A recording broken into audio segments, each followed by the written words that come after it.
हर व्यक्ति के जीवन में एक न एक बार उसे संकटों का सामना जरूर करना पड़ता है। वह बात अलग है कि हर व्यक्ति अपने हिसाब से संकटों से निपट है। कई लोग इसे बहुत ही सरलता से हैंडल करते हैं तो कई घबरा जाते हैं। लेकिन जो लोग संकट काल में खुद को संभाल नहीं पाते और खुद को इससे निपटने के लिए असमर्थ समझते हैं, उनके लिए आचार्य चाणक्य की 5 बातों को जानना बहुत जरूरी हो जाता है। जी हाँ, जीवन के मुश्किल समय में ज्यादातर लोगों का विवेक काम नहीं करता है।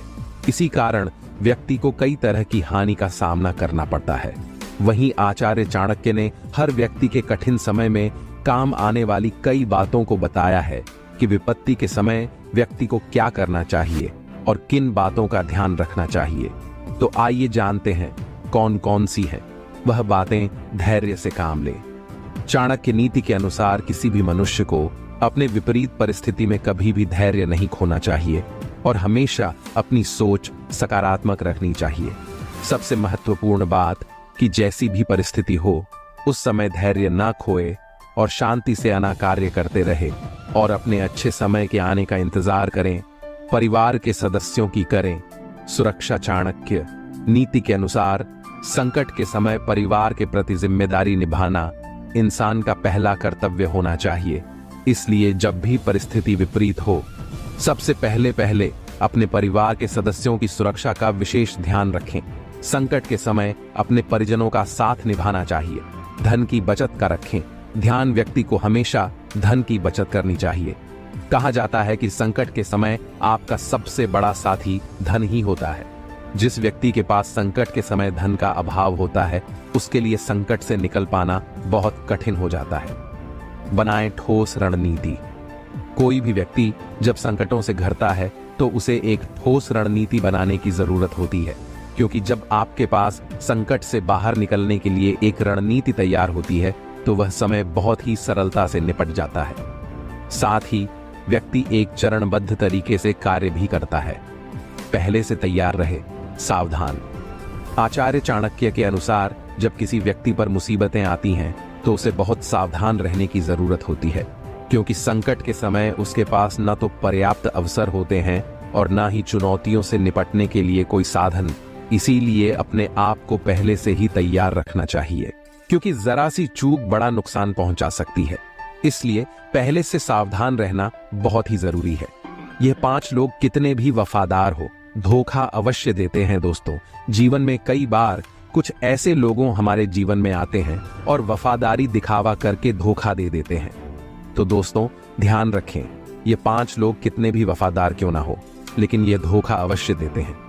तो आखिर वे 5 लोग कौन से हैं, आइए समझते हैं। इस कहानी के माध्यम से एक बार माता पार्वती भगवान शिव के पास बैठी थी तो उन्होंने महादेव से पूछा कि प्रभु, इस पृथ्वी पर ऐसे कौन से 5 लोग हैं जो चाहे कितने भी वफादार हों लेकिन धोखा जरूर देते हैं, और जीवन भर साथ कौन निभाता है। फिर भगवान महादेव कहते हैं, हे पार्वती, आज मैं तुम्हें एक ऐसी कहानी सुनाता हूं जिसे आप समझोगे कि 5 प्रकार के लोग कितने भी वफादार हो मगर धोखा अवश्य देते हैं, और साथ ही यह भी समझोगी कि जीवन भर साथ कौन निभाता है। मगर मैं तुम्हें जो कहानी सुनाने जा रहा हूं उसको पूरा और मन से सुनना और 2 ध्यान की बातें भी प्राप्त होगी। फिर माता पार्वती कहती है, प्रभु आप कहानी शुरू कीजिए। मैं आपको वचन देती हूं कि आप जो भी कहानी सुनाएंगे मैं कहानी को पूरा और मन से सुनूंगी। तो मित्रों, कहानी शुरू करने से पहले मेरा आप सभी से अनुरोध है, यदि आपने अभी तक हमारा चैनल सब्सक्राइब नहीं किया है तो आप हमारे चैनल को सब्सक्राइब करके बेल आइकन अवश्य दबा लें, जिससे हमारी हर वीडियो का नोटिफिकेशन सबसे पहले आप तक पहुंच सके और आप हमारी वीडियो से प्राप्त ज्ञान का अपने जीवन में लाभ उठा सके। तो चलिए कहानी शुरू करते हैं। भगवान शिव कहते हैं, हे पार्वती, एक बार की बात है, एक राजा और उसका मंत्री दोनों बहुत बड़ी मुश्किल में थे, क्योंकि दोनों के कोई बेटा नहीं था। दोनों की एक ही मुश्किल उन दोनों को एक दूसरे के और करीब ले आई थी। वह दोनों एक दूसरे के साथ खुश रहते थे। दोनों अलग अलग केवल कभी कभार ही रहते थे। जहां राजा रहता था वहीं उसका मंत्री भी रहता था, और जहां पर मंत्री रहता था वहां पर राजा रहता था। वही समय धीरे धीरे गुजरता गया। फिर एक दिन सुबह को राजा और मंत्री दोनों जंगल में शिकार करने के लिए गए। वहां उनको एक साधु मिल गया। उस साधु के पास आग के पास में एक कुकड़ू बैठा हुआ था। राजा और मंत्री को ऐसा लगा जैसे वह पूजा कर रहा है, क्योंकि उन दोनों की तरफ उसने बिल्कुल भी नहीं देखा था। वह साधु को देखकर राजा अपने मंत्री से कहने लगा, चलो चलकर इस साधु से बात करते हैं। हो सकता है कि साधु से मिलने के बाद में हमारा कुछ काम हो जाए। हमारे घर में पुत्र की किलकारियां गूंजने लगे। भगवान शिव कहते हैं, हे पार्वती। इस प्रकार राजा और मंत्री उस साधु से मिलने के लिए उसके पास गए। दोनों ने साधु के सामने बैठकर उनको प्रणाम किया और अपना दुख उस साधु को बताया। वो दोनों साधु से कहने लगे, हम दोनों के कोई संतान नहीं है। सिर को नीचे झुकाए हुए वह साधु कहने लगा, राजा और मंत्री, तुम दोनों दुखी बिल्कुल मत हो। मैं तुम्हें 2 आम देता हूं। यह आम अपने साथ लेकर जाओ और आप दोनों अपनी अपनी पत्नी को खिला देना। इन दोनों आमों को खाने के बाद में तुम दोनों की पत्नियां गर्भ धारण करेंगी और समय आने पर पुत्र रत्न की प्राप्ति होगी। वहीं राजा और मंत्री आम लेने के बाद में साधु को बहुत बहुत धन्यवाद देकर राजा और उसका मंत्री दोनों अपने घर लौट गए। आम ले जाकर अपनी अपनी पत्नियों को खिला दिए। फिर ठीक समय पर दोनों ने एक एक पुत्र को जन्म दिया। भगवान शिव कहते हैं, हे पार्वती, जब दोनों लड़के पैदा हुए तो राजा के घर में और मंत्री के घर में ही नहीं बल्कि सारे राज्य में खुशियां मनाई गई। ब्राह्मणों को बिना नापतोल के बहुत सारा दान किया, गरीब लोगों को खाना खिलाया, सारे कैदियों छोड़ दिया। उस राज्य में ऐसा पहले कभी किसी ने नहीं देखा था। समय धीरे धीरे गुजरने लगा। वही दोनों घरों में दोनों बच्चों की खास देखभाल की गई। जब वह दोनों बच्चे बहुत छोटे थे तो उनकी देखभाल के लिए कई दासियां रखी जो उनकी देखभाल करती थीं। धीरे धीरे दोनों पुत्र बड़े हो गए। तब उनको गुरुकुल में पढ़ने के लिए भेज दिया गया। समय आने पर राजा और मंत्री का बेटा दोनों शिक्षा और कला दोनों में बहुत ही अच्छे निकले। वहीं जिस प्रकार राजा और मंत्री के बीच में प्रेम था, एक दूसरे के बिना ना कहीं जाते थे और ना एक दूसरे के बिना खाना खाते थे, बस उसी प्रकार राजा और मंत्री की तरह उनके पुत्र भी आपस में एक दूसरे से बहुत प्यार करते थे। वह अक्सर दोनों साथ साथ रहते थे। समय धीरे धीरे गुजरता गया। फिर जब राजा और मंत्री का पुत्र बड़ा हुआ तो एक दिन वह दोनों शिकार खेलने के लिए एक साथ जंगल में गए। वहां पर दोनों कई घंटों तक शिकार की खोज में घूमते रहे। काफी देर बाद राजकुमार बहुत थक गया और उसे प्यास लगी। वे अपने घोड़े से उतर गए और उन्होंने अपने अपने घोड़े को एक पेड़ से बांध दिए। भगवान शिव कहते हैं, हे पार्वती, राजकुमार वहीं घोड़े के पास में बैठ गया और मंत्री का बेटा पानी की खोज में चला गया। उसको जल्दी एक छोटी सी नदी मिल गई। वह राजकुमार की प्यास को तो भूल गया। वह उस नदी के स्रोत को ढूंढने के लिए चला गया। वहीं जब मंत्री का बेटा 1-2 मील आगे निकल गया तो उसको उस नदी का स्रोत मिल गया। वहां उसने एक सुंदर परी को एक शेर के साथ बैठा देखा। मंत्री के बेटे ने देखा कि वह शेर उस परी से डरा हुआ था। ऐसा दृश्य देखकर वह मंत्री का बेटा चौंक गया और अपने मित्र राजकुमार को बताने के लिए दौड़ करके उसके पास गया। मंत्री पुत्र राजकुमार को पिलाने के लिए पानी भी साथ लेकर गया और वह राजकुमार के पास पहुंच गया। वही जो मंत्री का बेटा राजकुमार के पास पहुंचा तो राजकुमार ने पूछा, अरे इतनी देर तक तुम कहां थे? मैं प्यास के मारे परेशान था और तुम ऐसे डरे डरे क्यों दिखाई दे रहे हो?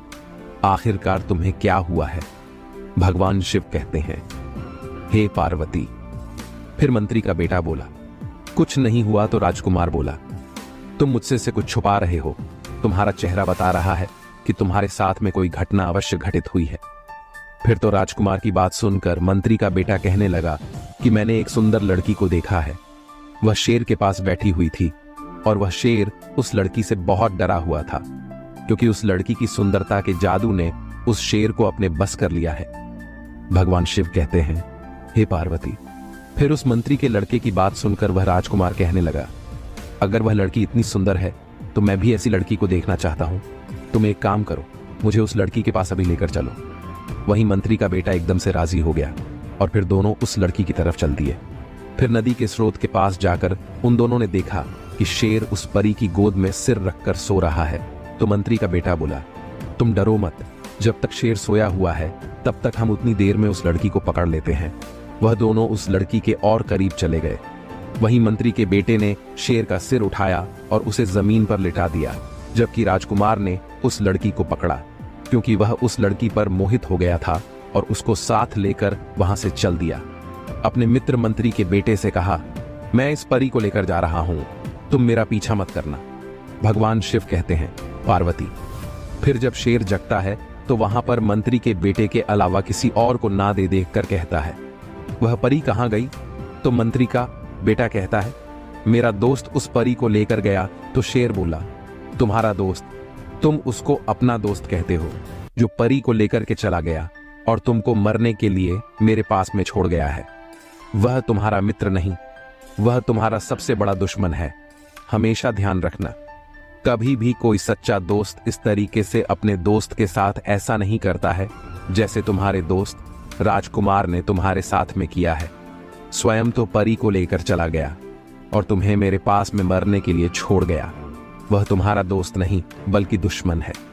अब मैं तुम्हें सच्चे दोस्त की एक कहानी सुनाता हूं कि आखिरकार सच्चे दोस्त कैसे होते हैं और कौन से लोग ऐसे होते हैं जो धोखेबाज होते हैं। भगवान शिव कहते हैं, हे पार्वती। शेर कहने लगा, एक बार की बात है, 3 मित्र थे। एक राजकुमार था, दूसरा ब्राह्मण था और तीसरा बड़ई था। इन तीनों के पास में अपनी अपनी खास चतुराई थी। राजकुमार मुश्किल से मुश्किल और पेचीदा से पेचीदा मामलों को बहुत जल्दी सुलझा देता था। वहीं जो दूसरा ब्राह्मण मित्र था वह मरे हुए आदमी को जिंदा कर सकता था। और तीसरा मित्र बड़ई, वह चंदन की लकड़ी का एक ऐसा घर बना सकता था जो उसके मालिक के कहने पर कहीं भी जा सकता था। इस प्रकार तीनों मित्रों का समय बड़े ही प्यार से गुजर रहा था। फिर एक दिन ब्राह्मण और उसके माता पिता में कुछ कहासुनी हो गई, तो उसके माता पिता ने अपने पुत्र को घर से निकाल दिया। वहीं इस परेशानी के समय में वह ब्राह्मण का पुत्र अपने दोस्तों के पास पहुंचा और सारा हाल उनको सुनाया। वह कहने लगा, तुम दोनों मेरे मित्र हो, मैं यह चाहता हूं कि तुम मेरे साथ कहीं दूर देश को चलो। हम तीनों मिलकर कहीं दूर चलते हैं। वहीं ब्राह्मण की बात सुनकर उसके मित्र राजकुमार और बढ़ई वो दोनों भी राजी हो गए और तीनों देश छोड़ करके वहां से कहीं और चल दिए। भगवान शिव कहते हैं, हे पार्वती, कहानी पर गौर रखना। जिस समय राजकुमार बढ़ई और वह ब्राह्मण तीनों रास्ते में जा रहे थे तो राजकुमार किसी वजह से रुक गया, पर बढ़ई और ब्राह्मण आगे चलते रहे।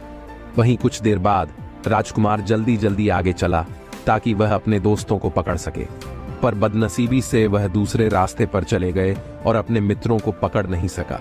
मगर वह इस आशा में आगे चलता रहा कि वह अपने दोस्तों को अवश्य ढूंढ लेगा। भगवान शिव कहते हैं, हे पार्वती, पर जब काफी दूर जाने पर भी उसको अपने मित्र नहीं मिले तो उसको लगा कि वह इतनी तेज क्यों जा रहे हैं कि वह उनको पकड़ नहीं पा रहा था। मगर उधर राजकुमार के दोनों मित्र ब्राह्मण और बढ़ई वह बहुत धीरे धीरे चल रहे थे और सोच रहे थे कि राजकुमार अब तक उनको पकड़ क्यों नहीं पाया। हम दोनों तो राजकुमार के इंतजार में बहुत ही धीरे धीरे चल जा रहे हैं। भगवान शिव कहते हैं, हे पार्वती, ब्राह्मण और बढ़ई वह राजकुमार के बारे में सोचते जा रहे थे। वहीं राजकुमार वह अपने मित्र ब्राह्मण और बढ़ई के बारे में सोचता जा रहा था।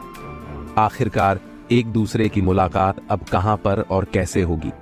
आखिरकार चलते चलते ब्राह्मण और बढ़ई ने मन में सोचा कि अब शायद राजकुमार से हमारी मुलाकात नहीं होगी, और फिर उसके मिलने की आशा छोड़ दी और मन में सोचने लगे, हो सकता है कि राजकुमार को घर की याद आ रही होगी और वह अपने घर वापस चला गया होगा। वहीं चलते चलते राजकुमार एक दिन बहुत बड़े मैदान में पहुंच गया जिसके बीच में एक बहुत बड़ा महल था। उसने सोचा कि यहाँ पर कौन रहता होगा, यकीनन ये महल तो किसी बड़े आदमी का होगा, मैं जाकर यहाँ पता करता हूँ। भगवान शिव कहते हैं, हे पार्वती, इधर राजकुमार अपने मित्रों की तलाश में घूम रहा था और उधर वह ब्राह्मण और बढ़ई अपने मित्र राजकुमार की तलाश में दर दर भटक रहे थे। अब मैं सबसे पहले उस राजकुमार के बारे में बताता हूँ। जब राजकुमार ने एक बड़ा महल देखा तो उसने जाकर दरवाजा खटखटाया तो उस महल में से एक बहुत ही सुंदर लड़की निकल कर आई और उसने दरवाजा खोला और बड़ी मीठी आवाज में उसको अंदर आने के लिए कहा। फिर राजकुमार उस लड़की के कहने से जब अंदर पहुंच गया तो लड़की एकदम से रोने लगी। वहीं राजकुमार ने जब उस लड़की के रोने की वजह पूछी तो लड़की कहने लगी कि तुम्हारी सुंदरता और तुम्हारी जवानी देखकर मुझे तुम पर दया आती है। अनजाने में तुम अपनी मौत के मुंह फंस गए हो। वो लड़की कहने लगी, तुमने इस महल में आने से पहले इस महल के बारे में जानने की कोशिश क्यों नहीं की? तुम नहीं जानते, यह महल एक राक्षस का है। इस महल में एक राक्षस रहता है जिसने मुझे अपने कब्जे में कर रखा है, जिसने कई मील दूर तक के सारे लोगों को खा लिया है। मुझे इस बात का अफसोस है कि अब मैं तुम्हें क्या बताऊं। मुझे एक ही बात का डर है, कहीं वह राक्षस तुम्हें भी खा ना ले। भगवान शिव कहते हैं, हे पार्वती। वहीं उस सुंदरी की बात को सुनकर वह राजकुमार कहने लगा, नहीं नहीं, तुम इतनी ना उम्मीद ना हो, धीरज रखो। मुझे उसके बारे में कुछ बताओ तो शायद मेरी जान बच जाए। वही वह लड़की सिसकते हुए कहने लगी, पर मुझे पता नहीं कि मैं तुम्हारी सुरक्षा के लिए क्या कर सकती हूं। वही थोड़ा सोचने के बाद में फिर वह लड़की उस राजकुमार को महल के पीछे वाले कमरे की तरफ ले गई और उसमें रखे एक बड़े बक्से में उस राजकुमार को बंद कर दिया और उससे बोली, अब तुम यहां पर तब तक चुपचाप आप रहो जब तक मैं दोबारा लौट कर ना आऊं। भगवान तुम्हारी रक्षा करें। भगवान शिव कहते हैं, हे पार्वती। इधर उस लड़की ने उस राजकुमार को उस संदूक में बंद कर दिया।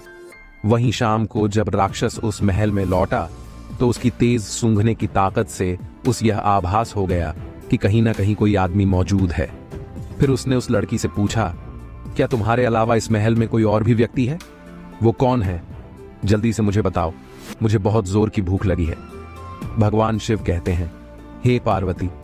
वहीं शेर आगे कहता है कि वह लड़की कहने लगी, लगता है आज तुम्हारी तबीयत ठीक नहीं है, यहां पर कोई व्यक्ति नहीं आया। वह लड़की राक्षस से कहने लगी, तुम क्या समझते हो यहां आने की कोई हिम्मत करेगा जो सारी दुनिया के लिए यह भयानक जगह है? फिर उस लड़की की बात सुनकर वह राक्षस चुप हो गया। शेर आगे कहता है, उस स्त्री ने देखा कि उसके शब्दों का असर उस राक्षस पर हो गया है तो उस लड़की की हिम्मत और बढ़ गई। फिर उसको उससे मजाक सुझा तो उसने उससे उसकी जिंदगी के बारे में और कुछ जानना चाहा। वहीं वह लड़की राक्षस कहने लगी, तुम मुझे रोजाना इस महल में अकेला छोड़ जाते हो और जब तुम चले जाते हो तो मुझे यह भी पता नहीं होता है कि तुम कब वापस लौटोगे। कभी कभी मुझे लगता है कि शायद तुम कभी वापस नहीं लौटोगे और तब मैं सोचती हूं कि मैं किधर जाऊंगी, मेरा क्या होगा। तुम्हारी वजह से लोग मुझसे नफरत करते हैं तो मुझे लगता है कि किसी दिन वह मुझे मार देंगे। तो बताओ, क्या मुझे डरने की जरूरत नहीं है? तो राक्षस कहने लगा, प्रिय रो मत, तुम्हें डरने की कोई जरूरत नहीं है क्योंकि मैं कभी नहीं मारूंगा। तो वह लड़की कहने लगी, ऐसा कैसे हो सकता है कि तुम कभी नहीं मरोगे या तुम्हें कोई नहीं मार सकता है?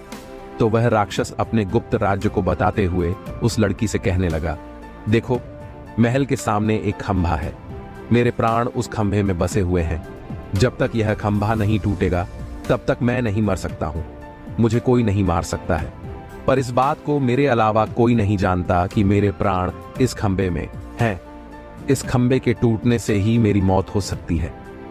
भगवान शिव कहते हैं, हे पार्वती। शेर आगे कहता है, जब अगली सुबह होती है और जब राक्षस महल से बाहर चला जाता है तो वह लड़की उस राजकुमार को संदूक से आजाद कर देती है और उस राक्षस की गुप्त बात उस राजकुमार को बता देती है कि इस राक्षस को मारने का तरीका का एक ही है कि तुम जल्दी से इस खंभे को तोड़ दो, क्योंकि उस राक्षस के प्राण इस खंभे में बसे हुए हैं। यदि यह खंभा टूट जाएगा तो राक्षस की मृत्यु तुरंत हो जाएगी और तुम और हम दोनों फिर आजाद हो जाएंगे। वहीं उस लड़की की बात सुनकर राजकुमार बहुत खुश हुआ और बोला, तुम चिंता मत करो, यह बहुत ही अच्छा समय है जब राक्षस बाहर गया हुआ है। मैं खंभे को तोड़ देता हूं और उस राक्षस को अभी मार देता हूं। फिर राजकुमार खए के पास गया और उसने खंभे को मार मार कर तोड़ दिया। जब तक उस खंभे के सैकड़ों टुकड़े नहीं हुए तब तक वह शांति से नहीं बैठा। ऐसा लग रहा था कि राजकुमार की हर चोट सीधी राक्षस पर पड़ रही थी, क्योंकि जैसे ही खंभे को मारता था वह राक्षस बहुत जोर से चिल्लाता था। वही जब खंभा टूटकर गिर गया तो राक्षस भी मर गया। अब राजकुमार उस लड़की के साथ उस महल में रहने लगा। वहीं आसपास के लोगों ने उस राजकुमार का धन्यवाद किया क्योंकि उसने राक्षस को मार दिया था। फिर उसके बाद में उस देश में शांति और खुशहाली छा गई क्योंकि राक्षस मर चुका था और आसपास की जमीन में फिर से खेती होने लगी। गांव बसने लगे। वातावरण में लोगों की हंसी और संगीत गूंजने लगे। भगवान शिव कहते हैं, हे पार्वती। वहीं शेर आगे कहता है कि सच्ची खुशी हमेशा के लिए नहीं रहती है। फिर एक दिन वह लड़की अपने घर की एक खिड़की के सामने अपने बाल संवार रही थी। बाल संवार कर कंघी उसने खिड़की की दीवार पर रख दी। तब तक एक कौवा वहां पर आ गया और उस कंघी को लेकर उड़ गया। वह उसको बहुत दूर समुद्र के पास ले जाकर उस कंघी को पानी में गिरा दिया। वहीं उस कंघी को एक बड़ी मछली ने निगल लिया और इस मछली को इत्तेफाक से एक मछुआरे ने पकड़ लिया। मछुआरे ने देखा कि मछली बहुत बड़ी थी, इसलिए उस मछुआरे ने उस मछली को राजा के महल में राजा के खाने के लिए भिजवा दी। भगवान शिव कहते हैं, हे पा। शेर ने आगे कहा कि जब रसोइया मछली साफ कर रही थी तो उसको उसके पेट में एक कंघी मिली। उसको यह बड़ा अजीब सा लगा। फिर वह कंघी को लेकर उस राजा के पास गया। वही राजा ने जब वह कंघी देखी तो उसने उसके मालिक से मिलने की इच्छा प्रकट की और राजा ने चारों तरफ अपने आदमी भेजे और कहा, उस कंघी वाली लड़की का पता करके आओ, यह कौन है और मुझे बताओ। जो भी इस कंघी वाली लड़की के बारे में बताएगा मैं उसे बहुत बड़ा इनाम दूंगा।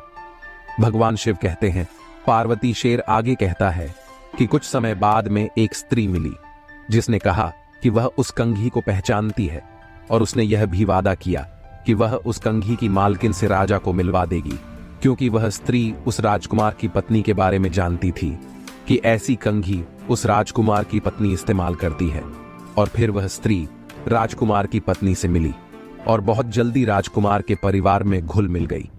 इतना ही नहीं, बल्कि उस स्त्री को उसके महल में रहने के लिए भी बुला लिया गया तो उसने तुरंत स्वीकार कर लिया, क्योंकि राजकुमार की पत्नी से उस स्त्री ने मित्रता कर ली थी।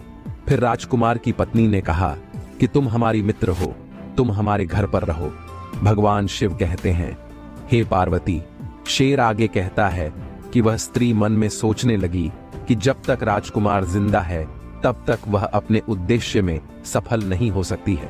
फिर उसने राजकुमार को जहर दे दिया और वैद्य को रिश्वत देकर उसकी पत्नी से यह कहलवान की मृत्यु हो गई है।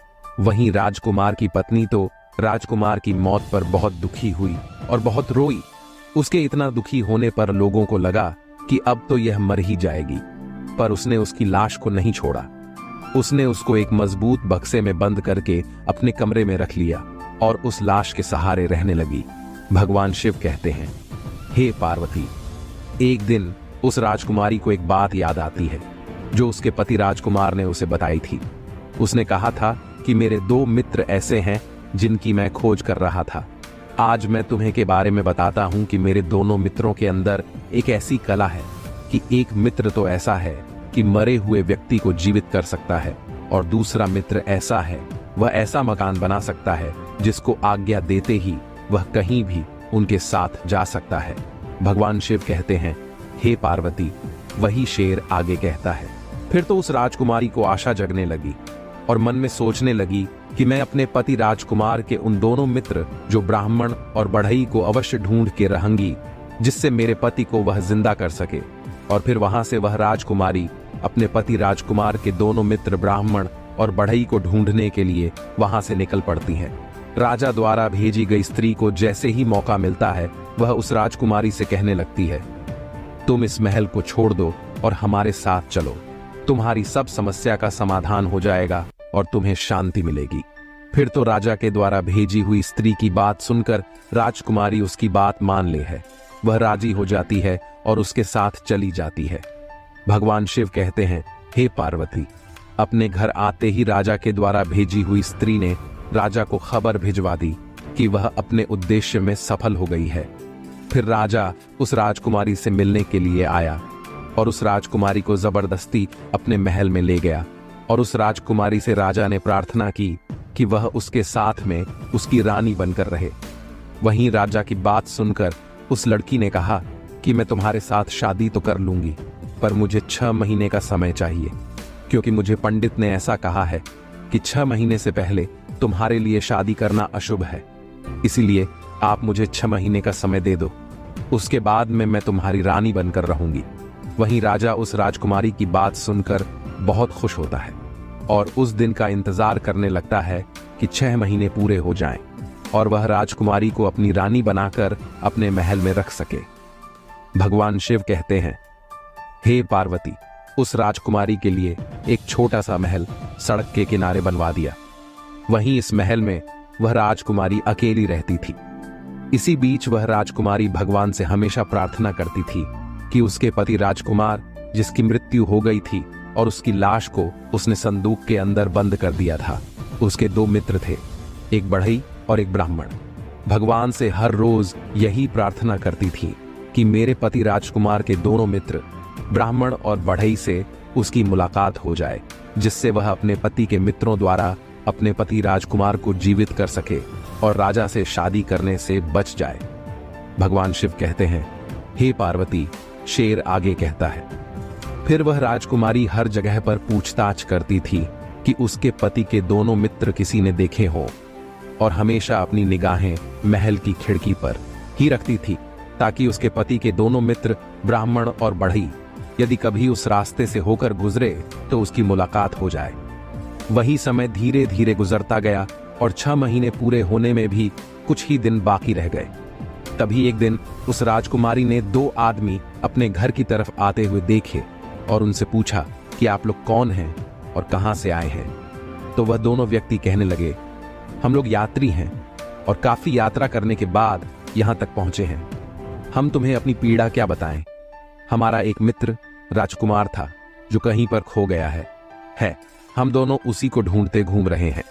फिर तो वह राजकुमारी कहने लगी, आप दोनों अंदर आइए, थोड़ा आराम कीजिए, फिर मुझे अपने खोए हुए दोस्त के बारे में कुछ बताइए। शायद मैं आपके खोए हुए मित्र को ढूंढने में आपकी कुछ सहायता कर सकूं। भगवान शिव कहते हैं, हे पार्वती। फिर वह शेर आगे कहता है, उस राजकुमारी की बात को सुनकर वह ब्राह्मण और बढ़ई दोनों महल के अंदर चले गए और उन दोनों मित्रों ने अपने मित्र राजकुमार के बारे में उस राजकुमारी को सारी कहानी सुनाई।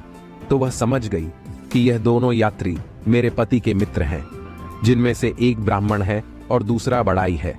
फिर वह राजकुमारी भगवान को धन्यवाद करने लगी और उस ब्राह्मण और बड़ी से कहने लगी कि मुझे अफसोस है कि तुम्हारा मित्र राजकुमार अब इस दुनिया में नहीं है, वह तो मर चुका है।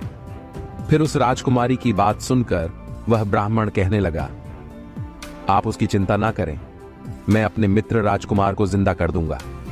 भगवान का लाख लाख धन्यवाद है कि उसने आपके पास में हमें ठीक स्थान पर पहुंचा दिया। भगवान आपकी हर इच्छा पूरी करें। अब आप हमें केवल हमारे मित्र राजकुमार का शरीर दिखा दीजिए, जिसको ढूंढने के लिए हम कई वर्षों से भटक रहे हैं। भगवान शिव कहते हैं, हे पार्वती। शेर आगे कहता है कि ब्राह्मण और बढ़ई की बात को सुनकर कि वह लड़की कहने लगी कि हमको बड़ी सावधानी से काम लेना है। इस देश के राजा को मुझसे बहुत प्यार हो गया है। मेरी प्रार्थना पर वह शादी के लिए 6 महीने तक मेरा इंतजार करेगा और 6 महीने पूरे होने वाले हैं और 6 महीने पूरे होते ही वह मुझको यहाँ से ले जाएगा। हम लोगों को बहुत ही सावधानी से काम करना है, क्योंकि राजा ने मेरे चारों तरफ बहुत सारा पहरा लगा रखा है, क्योंकि इस महल के अंदर कोई नहीं आता है। मैं अकेली रहती हूँ और जो कुछ भी यहाँ पर होता है ये पहरेदार जाकर राजा को सब बता देते हैं। मुझे पूरा यकीन है कि आप दोनों का यहाँ होना भी राजा को पता चल गया होगा, इसीलिए बहुत ही सावधानी से काम करना है, अन्यथा मैं तुम दोनों की मुलाकात तुम्हारे मित्र राजकुमार के मरे हुए शरीर से नहीं करवा पाऊंगी। राजकुमारी उन दोनों मित्रों से कहने लगी, अब हमें यह सोचना है कि इस महल से बाहर कैसे निकले। तो बढ़ई कहने लगा, आप चिंता मत कीजिए, अगर आप मुझे जरा चंदन की लकड़ी का टुकड़ा लाकर दो तो मैं उससे एक ऐसा महल बना दूंगा जो उसके मालिक की इच्छा पर कहीं भी उड़कर जा सकेगा। फिर उस बढ़ई की बात सुनकर वह राजकुमारी कहने लगी, ठीक है, मैं देखती हूं। इस समय उस लड़की ने एक दूत को राजा के महल की तरफ एक संदेश लेकर भेजा और कहा, मैंने आपसे शादी करने का फैसला किया है। हमारी शादी का दिन पास आ रहा है। यदि आप मुझसे खुश हैं तो आप मेरे लिए 300 मण चंदन की लकड़ी भिजवा दें। वहीं राजकुमारी का संदेश पाकर राजा ने तुरंत उसकी बात मान ली और उस राजकुमारी के महल में 300 मण चंदन की लकड़ी भिजवा दी और बढ़ई ने उसका मकान बनाना शुरू कर दिया। जब मकान बनकर तैयार हो गया तो लड़की ने राजा को एक और संदेश भेजा। उसमें बताया कि राजा, हमारी शादी का दिन अब पास आ रहा है। तो आप मेरी भाभी और ननद को यहाँ तुरंत आने की इजाजत दें। मैं अपनी शादी के बारे में अपनी भाभी और ननद से कुछ सलाह लेना चाहती हूँ।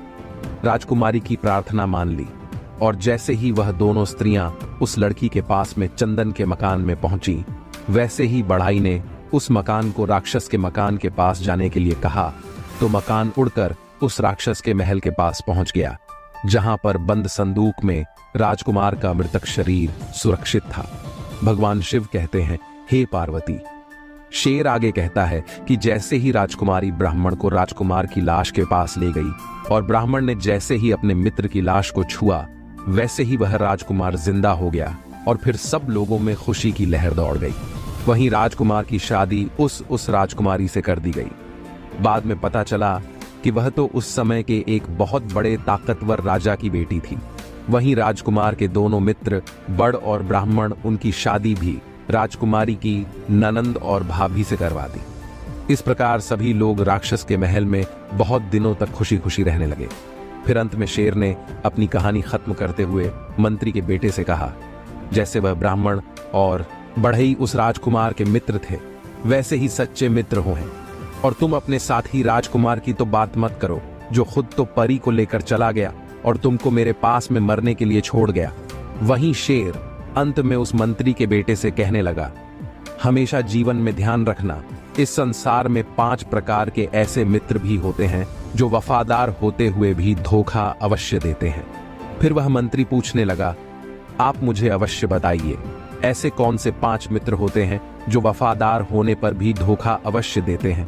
तो शेर कहने लगा, नंबर 1, घुमा फिराकर बात करने वाले लोग। बहुत से लोग ऐसे होते हैं जो घुमा फिराकर बात करते हैं।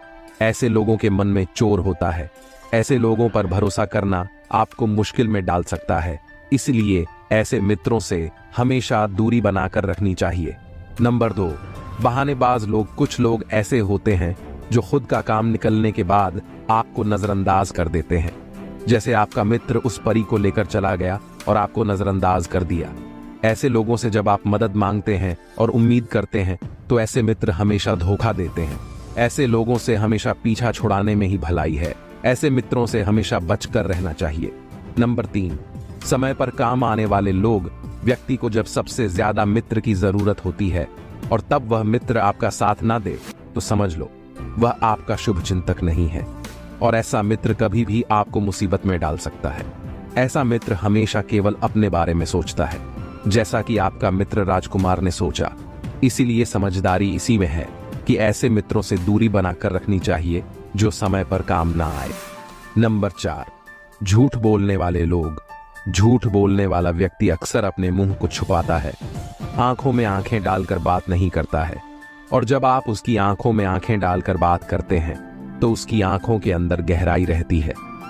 ऐसा लगता है जैसे किसी लंबी सोच में हो और बात बनाने की कोशिश कर रहा हो। और जो व्यक्ति झूठ बोलता है वह अपनी नाक को बार बार छूता है और अपने चेहरे को हाथों से लगाए रहता है। जो व्यक्ति झूठ बोलता है उसकी आवाज में बदलाव आ जाता है। जो व्यक्ति झूठ बोलता है उसके चेहरे और हाथ पर पसीना आ जाता है। यदि कभी भी मित्र के अंदर झूठ बोलने वाला लक्षण होता है तो हमेशा ऐसे मित्र से दूरी बनाकर रखनी चाहिए। नंबर 5, स्वार्थी लोग। जो मित्र स्वार्थी होते हैं वो अपना थोड़ा सा भी वक्त आपके ऊपर खराब नहीं करना चाहते हैं। उन्हें बस अपने काम से मतलब होता है और अपना काम निकलते ही यह आपसे किनारा करने लगते हैं। अगर दोबारा कभी काम पड़ा तो यह आपके पास फिर से आ जाते हैं और काम होने पर निकल जाते हैं। हर काम में इनका स्वार्थ पहले ही दिख जाता है, इसलिए ऐसे मित्रों से हमेशा दूर रहना चाहिए। भगवान शिव कहते हैं, हे पार्वती। फिर तो शेर की बात सुनकर वह मंत्री खुश हो गया और कहने लगा, आगे से मैं अपने ऐसे दगाबाज मित्रों से हमेशा बचकर रहूंगा। वहीं मंत्री के बेटे के जाने से पहले शेर कहा, हमेशा एक बात का ध्यान रखना कि जो कहानी मैंने तुम्हें सुनाई है तो समझ लो, जिन लोगों के अंदर यह 5 लक्षण नहीं होते हैं वह राजकुमार और ब्राह्मण और बड़े की तरह मरते दम तक मित्रता निभाते हैं, मरते दम तक साथ निभाते हैं और वही सच्चे मित्र कहलाते हैं। फिर भगवान शिव के द्वारा कहानी सुनने के बाद में माता पार्वती को बहुत ही आनंद की प्राप्ति हुई।